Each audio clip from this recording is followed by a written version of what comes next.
Good day and welcome to another edition of a special event. And a special person we have today is none other than Nigel Holness. He's the Managing Director of First Caribbean International Bank. Let's get straight to it. How has COVID-19 been treating your bank, sir? Wow, that's I would say it's a loaded question. Um, Good in one sense, it's caused us to think outside the box and things that we had planned for medium, long term. We have had to advance those plans in order to really meet the demands of our customers and continuing serving the public. So it has been good on one hand, but of course there's a financial impact, of course, which you know, all of us as businesses are feeling the pinch of COVID-19. We're in it just like everyone else. But let me start where I like to start from, the workers yes, of the bank. Yes, yeah. let's start with the greatest resources, we're told. Um, what has the bank done to accommodate for the changes, bearing in mind the COVID-19 protocols? What has been done to assist them in terms of that? Well, let me tell you, from the get-go when COVID-19 hit the Jamaica shores, compared to the rest of the Caribbean, I think give credit to the government. They have done a good job handling the pandemic in its initial stage. And we likewise followed suit. We started, activated our business contingency plans, which included ensuring that first and foremost, we looked after our staff.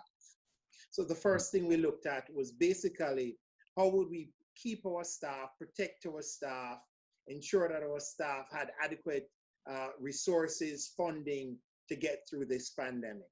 So actually, a lot of people didn't even realize this. We fast forward salaries, first thing, because there was a rush on supermarkets, for example.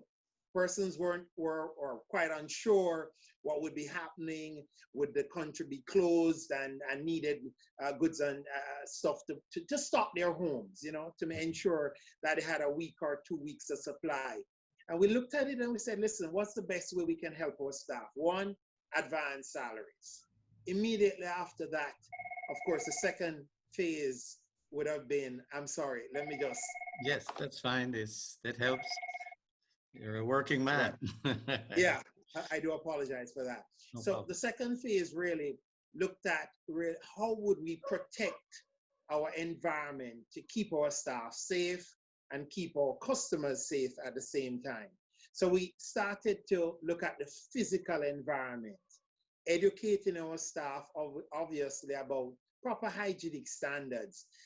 And so you ensure that they're not only practicing those standards here at work, but when you actually go home, you're actually doing the same thing. So it becomes second nature to our staff. So washing of hands, proper washing of hands, having sanitizers placed all over our buildings, restricting staff movement from floor to floor, things of that nature, increasing and intensifying the level of sanitization. Of course, coupled with that, we got our branded masks for staff. So each staff would have been given initially a mask or two.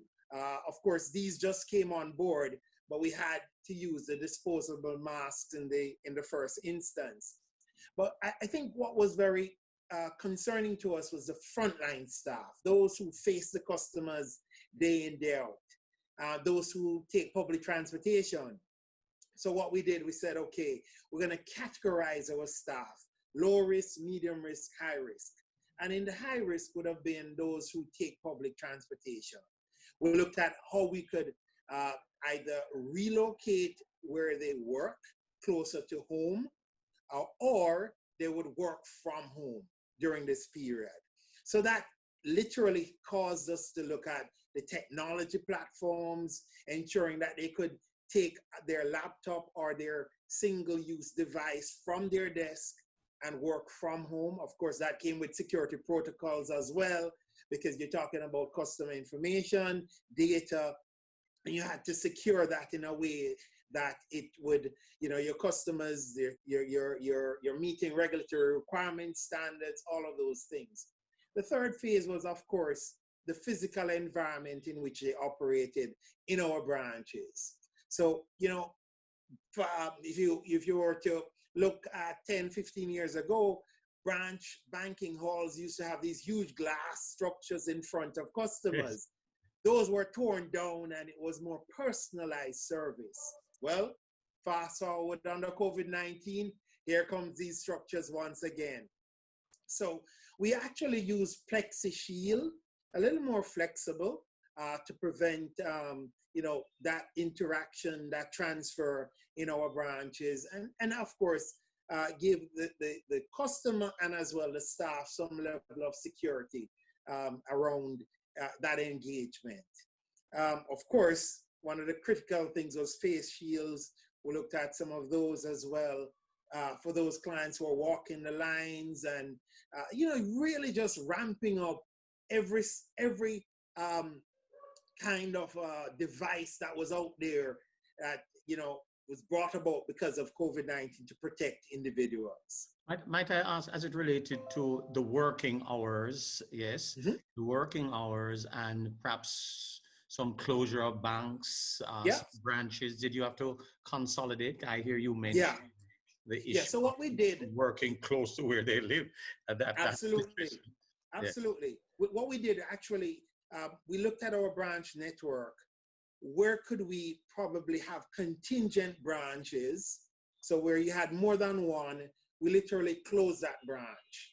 And we said, in the event we got contaminated here and we had to close down, we would still be able to serve the public from another location. It's kept sanitized, it's kept out of harm's way. And so that was one technique. We also reduced banking hours. So we moved from 8:30 to 9, obviously, because transportation, those taking again public transportation, you're no longer having standing room, it's all seated. So obviously the commute from home to work would have been a little longer. So we looked at that as well and we said, okay, let's move the hours so it gives our staff a little more time to get into work, prepare themselves to serve our customers. We also looked at reduced hours in branches so that persons could get home on time within curfew hours. So a lot of juggling of the balls to try and get staff comfortable at the same time, bearing in mind we're a service organization. We must serve our public, the customers, making sure that standard was maintained as best as we possibly could. And it's now time for the customers. What have you done to re-engage, engage, change the type of engagement, if you mind, with the public? What makes you stand out than perhaps others in the same business? Standout is such a very important thing. I think the internet platform, CIBC First Cabin's internet platform, is second to none. It is one of the best. It has won many awards over the years. And I think the platform is simple, easy for any and everyone to utilize. Obviously, you have to bear in mind that not everyone have a Wi-Fi at home. And so mobile devices, the mobile banking platform, also loading up that app and being able to do your banking at any time. The convenience is, again, one of the things that customers love. You stay at home, you can pay your bills, you can transfer monies between your account and another.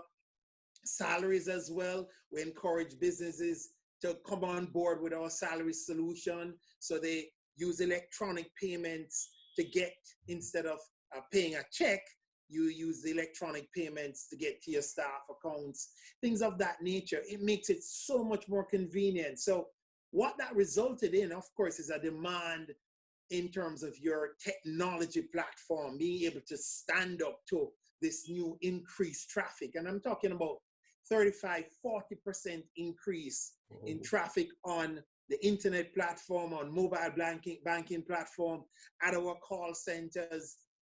Huge transition. And of course, clients wanting to use the service who traditionally were reluctant to do so. So we now have to onboard them. So that was another bit of a challenge.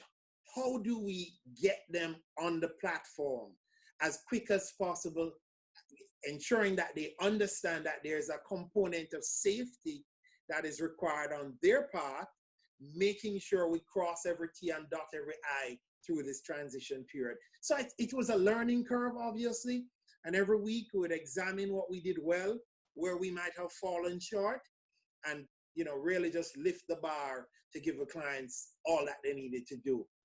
Coupled with that, we looked at the moratorium process. Ah, yes. Lots of That's clients, where I was going now. The huge financial issues. Yes, the financial. So we started with credit cards, for example. Yes. Of course, all credit cards automatically, next 3 months, you didn't have to make any payment. So that was the first service we offered to our clients. Then we went and looked at our staff as well, our external clients. We said, listen, moratorium. While all our competitors were saying 3 months moratorium, we said, hey, no. Look at what COVID-19 is doing. When will we really see the economy starting to open back up? So we decided from the get-go, this was not a 3-month fix. So we offered a 6-month moratorium to our customers. Of course, we required them to just sign a simple document to ensure that they're in agreement with the terms, understanding what this means. It's a delay in your payment for the next 6 months. And of course, there's that interest component. You could either increase your payment after the moratorium ends, or you could extend the tenor of your loan. So you're paying the same amount, but it's going beyond. A period of time. Yeah. So, I mean, it has been tremendous. The take-up in that space has been absolutely phenomenal. The clients are engaging us, and we're trying to work with them through this process. Understanding all of us are in this together. So the next set of questions I'm asking is going to come in 3 phases. Sure. What has administration learned from it? What will it keep? What it will throw away? Yeah. What has the staff learned from it? What can they keep and what can they throw away? And what you believe that the customers have learned, and what is it that they will continue to see or will revert as soon as you can? So it's 3-pronged. Yeah. Administration, staff, and the publics and the customer that you serve, if you can see that coming to you. Well, I would say first and foremost, from an administrator's perspective, one, we've never seen a pandemic of this nature before. So it caused us to think outside the box. We became persons that said to ourselves, listen, what would take us a year had to be done in a week. So we had to pull up our socks. It was a team effort, and it made me recognize that, listen, we can do it if we put our hands to the plow. We can do it. And we have risen above this COVID-19 pandemic. We've been able to continue serving our customers. The lights are still on, and we intend to continue doing so for the near term and into the future. In terms of our employees, take nothing for granted. Curveballs come at you left, right, and center. And you're going to have to adapt. You're going to have to be agile. You're going to have to be collaborative. Every second of the day, it's what am I going to do here? Brainstorming how we can solve the problems that are in front of us. And I think this, when you mentioned at the start, our staff are very important to us. I continue to say it, and I'll always preach it, that they are our greatest asset. We owe a debt of gratitude to the people that work in this organization, that leave the comfort and the security of their homes every day without complaining, coming here to serve the public and to keep the engine of hat to my staff. They've learned a lot and learned to adapt. And for the customers, you know, we keep knocking our customers about they don't want to go on the internet platforms and all of this. I think it's more about hand holding our customers, walking them through what is it that they're doing, the fear factor and how to help them to overcome this fear factor, making sure they understand that yes, there are some security risks, but if you do this or that, then trust me, you're not likely to have the impact of a fraud on your account. And as well, reassuring them that the bank has systems in place to protect them, to recognize when there is a fraud and to have them funds refunded as soon as possible. So a lot of lessons all around. I want to go to that one you alluded to there in terms of the platform, the robustness of it, Yeah. and holding people's hands are coming into a world either to for unknown to them. But cybercrime, I mean, Yeah. what is a bank doing? Are they not putting more in terms of the consideration for that in light of this new white collar, blue collar theft, if you may, that is Absolutely. descend on us? The spend in CIBC First Cabin is tremendous. Our budgets, I won't share the secrets, but it is significant, closer in the billions of dollars to shore up our infrastructure.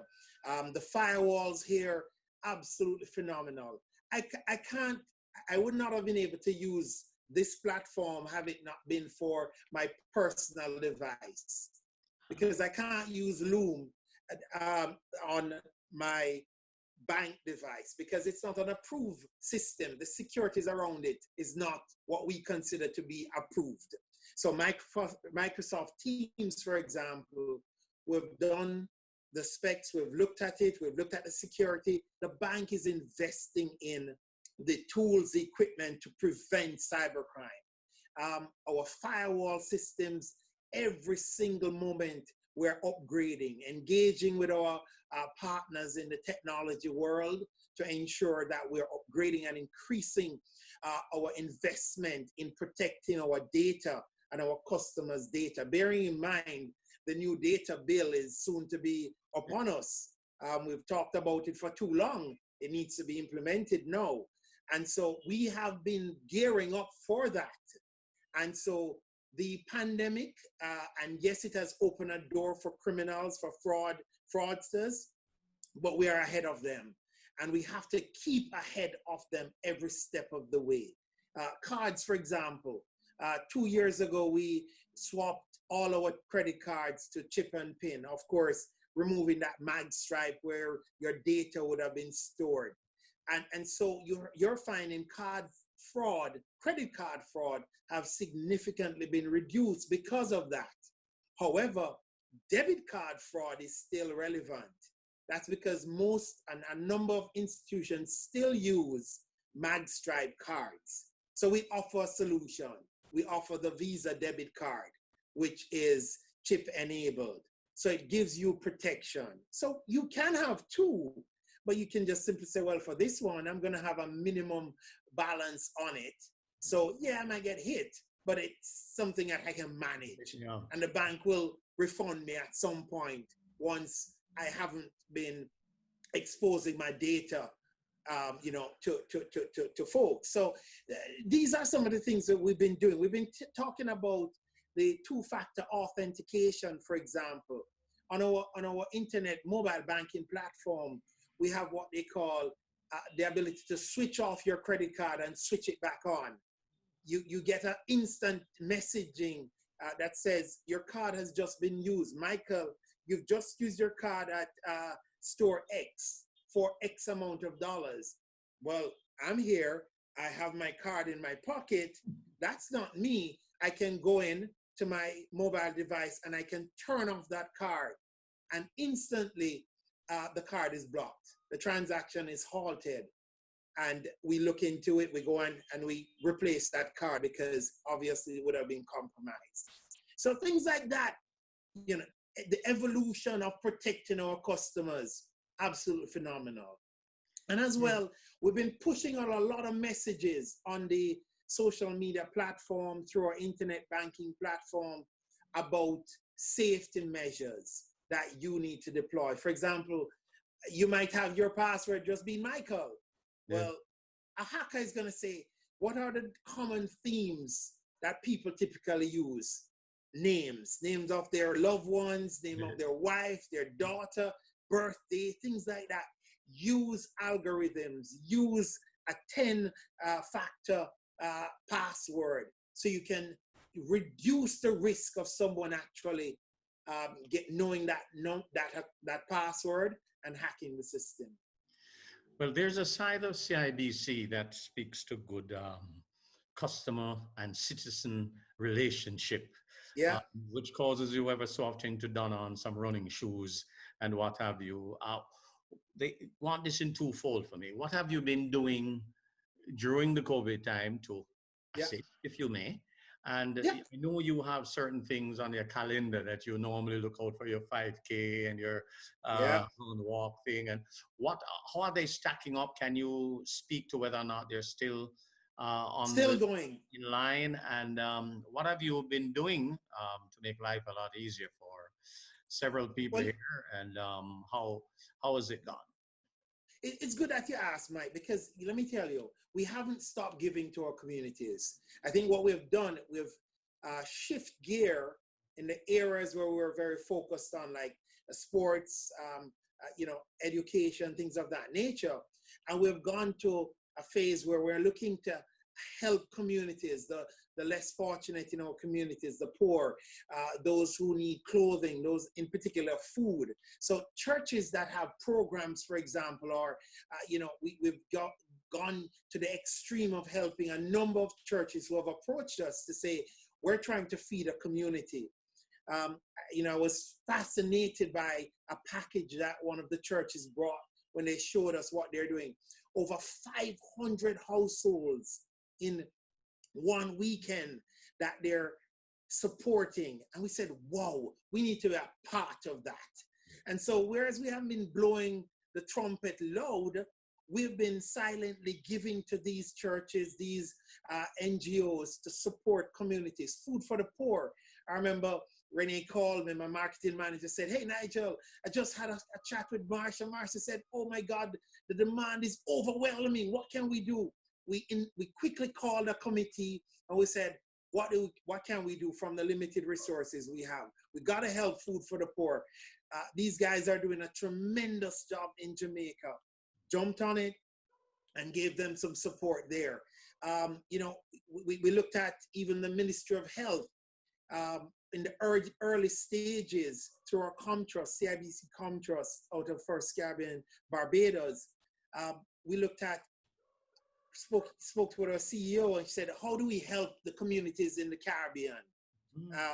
We said, let's see if we can help the ministries, the Ministry of Health in particular, in securing kits, for example, or any form of equipment that can help them in alleviating the pressure on the budget to buy these equipment to help our Caribbean brothers and sisters. So we went ahead and we gave $2 million to the $4 million to the Ministry of Health through the Health Fund to purchase testing kits. We went and looked at some groups as well for care packages, Food for the Poor, as I mentioned, the Elsa Demon Home, these girls that were sitting at home doing nothing. They had, if you know how kids are, or children, they will eat you out of a house during this time. My household is empty because of it. So I can you imagine 18 young ladies not doing much? So we helped the Elsie Beeman Home for girls. The God Family Church also got some assistance. Waterford High School, I think Kiwanis Club of Stony Hill, Jamaica as well.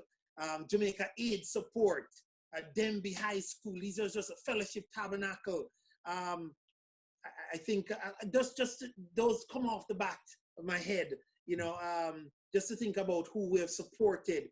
I mean, this goes beyond 2 million in aid, in support for these community projects. A little 200 here, a little 500 here, $1,000 here. It goes a long way and it makes a difference when you consider someone will go to their bed with a little bit of food in their belly. It's overwhelming. Will Jamaica be better for this? When we would have floated out of here and moved on a little and start managing ourselves better in our economy, what do you think are some of these positive messages that we can take? And, we are limited in our time here, but yeah. What is it that you think we as a country can take away from this pandemic? That, in other words, we would have had some lessons learned and learned it well. Well, I can tell you, certainly when you look at agriculture, it says to us that we can produce, we can feed our people. My belief is that we can grow almost anything in this country. We should be reducing our import bill and feeding our people. The incentive, banks need to step up to the plate to start lending to the agricultural sector in an unprecedented way. Yeah. Again, I think even with tourism, our dependence on tourism, we need to start looking at the other industries as well, because here it is, there's a huge hole in terms of our foreign exchange earnings. And of course, what does that create? Volatility. We must reflect on what are the things we can do as a nation. Manufacturing, we need to revive our manufacturing like the 70s and in the early 80s, right? You're seeing our people, the creativity of our mom and pops who just simply decides, well, listen, I'm gonna build a mask and I'm gonna make an industry out of this. It took me a week, a single small business company to make these masks so I could supply over 1,000 masks to my staff. It says to you, Mike, that we have people that are absolutely creative in this country, and we need to harness that entrepreneurial spirit out of our people. COVID-19 has proven to me more than anything else that Jamaica is a resilient country. We will get over any and every obstacle. We need to go back to the fear of God and recognize that we need to love one another and truly start to practice some of those basic principles, being our brother's keeper, and just looking out for one another. Those are some of the basic elements of life. Don't take it for granted. Because I have a lot doesn't mean that the person next door is in the same position as I am. Just having that heart of gratitude, of selflessness, it has shown up that we are a caring people. And with that, it gives me hope for Jamaica, a hope for a bright future. Yeah. And on that hopeful note, sir, I want to thank you very much and thank you for your service, especially when you're helping out so many other areas without the fanfare. And that's always great. Thank you very much. And here's hoping that you live to make many, many more millions of dollars so we can always stay afloat. Thank you so much. Absolutely. Thank you, Mike. Bye-bye.